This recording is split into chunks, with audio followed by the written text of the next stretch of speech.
In the interest of time, thanks again for the invitation. Congratulations to CLFMA on the 63rd anniversary of this esteemed event. It's quite an accomplishment, and I'm very proud to be a part of it. The few next slides that I'll present, I'll skim over because the point of the matter is that China and India, as everyone in this audience knows, are two pretty bad countries to compare them against. It's more of a reminder, I guess, for my colleagues back in the United States. This is a chart depicting per capita income of the world, China and India, in real dollars. But when you look at it in terms of PPP, purchasing power at parity, it comes a little bit closer. But the interesting thing to look at is I've given a couple different scenarios. One, China as it stands right now, India at 7%, 8%, 9%, and 10% growth over the next decade or two.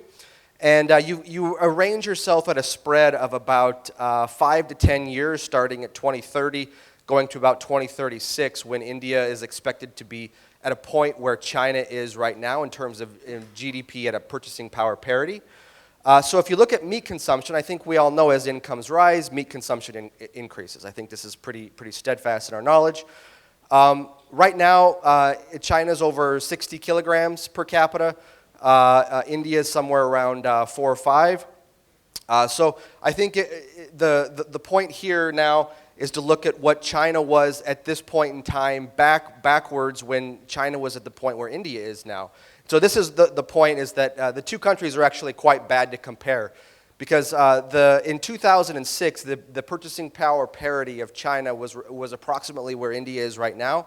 And at that point in time, China was still at 50 kilograms per capita. So obviously another remarkable difference. The point is that China's significantly more of a meat consumption industry. So if China's a bad example, what countries do we have in our repertoire to look at? And I thought, well, I think maybe Sri Lanka might be a good example. And so I've compared purchasing power parity from India compared to Sri Lanka.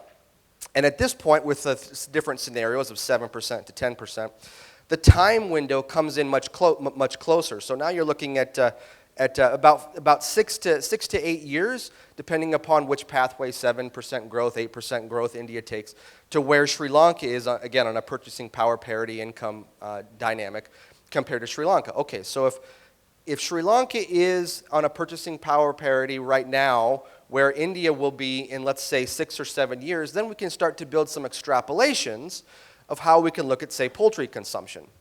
So this is 2017 data, the last data that we have at our availability. I'll kind of correct for some growth since then. But if we look at India versus Sri Lanka, the scale axis is a bit distorted, so it's a little bit hard to kind of tease out here, especially for the folks in the back. So I've zoomed in here. Okay, so this is looking at specifically India and specifically Sri Lanka and trying to come to some assumptions. So in 2017, India was about 3.78 kilograms per capita. Sri Lanka was about 9 kilograms per capita. That's a 2.4x comparison between the two countries. Okay, so if we can assume then that India will be on a purchasing power parity and Sri Lanka will in, say, six years, then we can start to make some assumptions that maybe India will be at where Sri Lanka is in terms of poultry consumption in the same commensurate time, 6 to 8 years. Again, so this is 2017 data. So if we update it to 2012, you can draw the curve that India ought to be sliding upon to reach that kind of 9 to 10 kilograms per capita rate. And if you look at it, India is exactly right on that curve. It's about $7,300 on a purchasing power parity, and about 5.5 kilograms per capita. So it's right on track. So point number one is that we can begin to make some pretty comfortable assumptions that in the next 6 to 8 years, India will probably be in that 9 to 10 kilograms per capita range. Almost double what it is right now. Very important to keep in mind. Let's look at some chickenomics, as I call it, some economics of poultry production.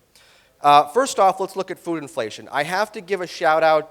This current administration has done a very good job at controlling inflation, especially food inflation, with respect to the post-COVID pandemic and post-COVID world.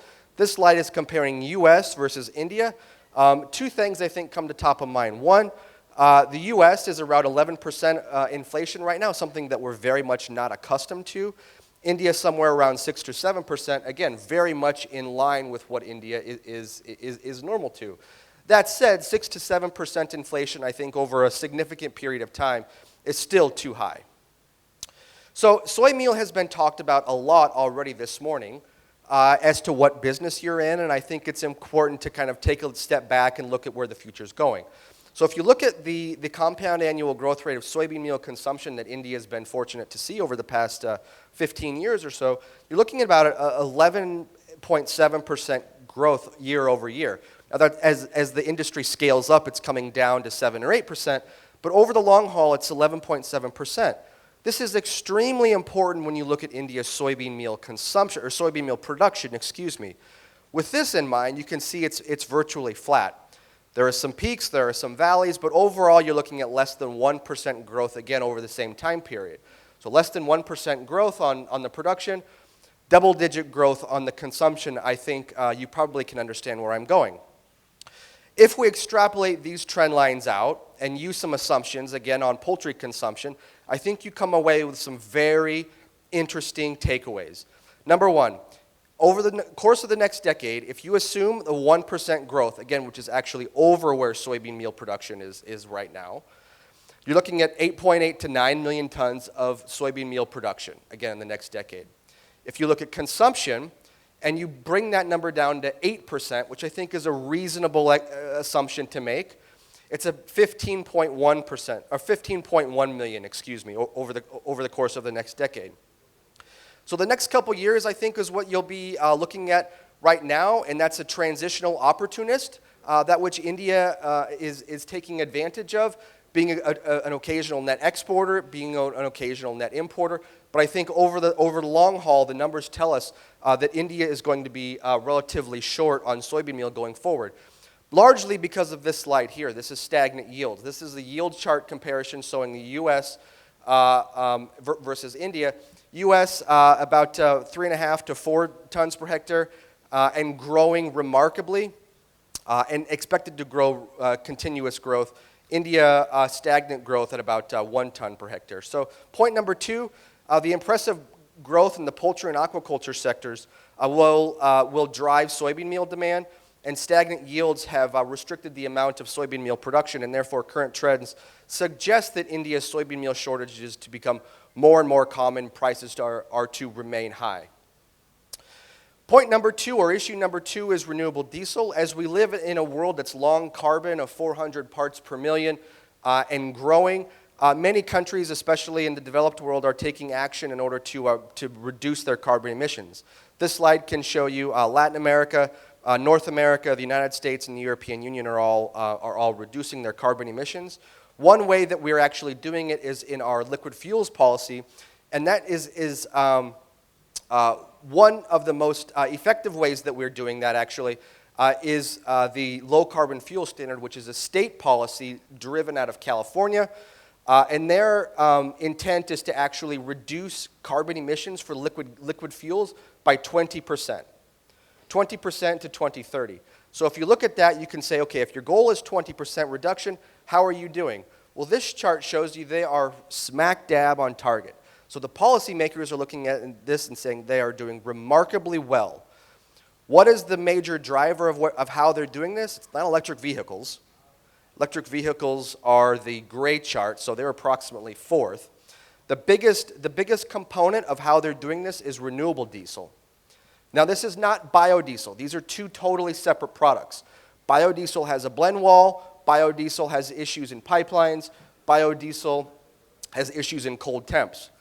Renewable diesel has none of this. Renewable diesel is totally cold tolerant. You can use it at 100%, so it's a completely drop-in fuel. And as a result, that's why oil companies are using it in order to gain carbon credits. As a result, we're seeing a crush expansion in the United States unlike anything we've ever seen. In my opinion, this is the most interesting point in the soy industry since China joined the WTO. And that's not an exaggeration.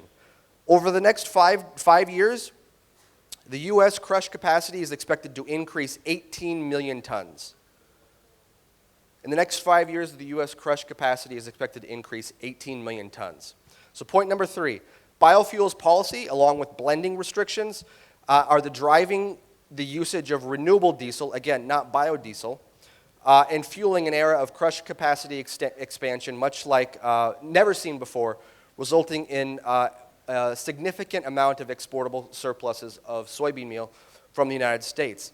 Again, as we're crushing to use the oil for the renewable diesel, that soybean meal is going to have to find a place to go. Finally, I wanted to wrap up by pitching our Right to Protein campaign. For those of you that are not aware, we're very excited to be continuing the Right to Protein campaign across all of South Asia.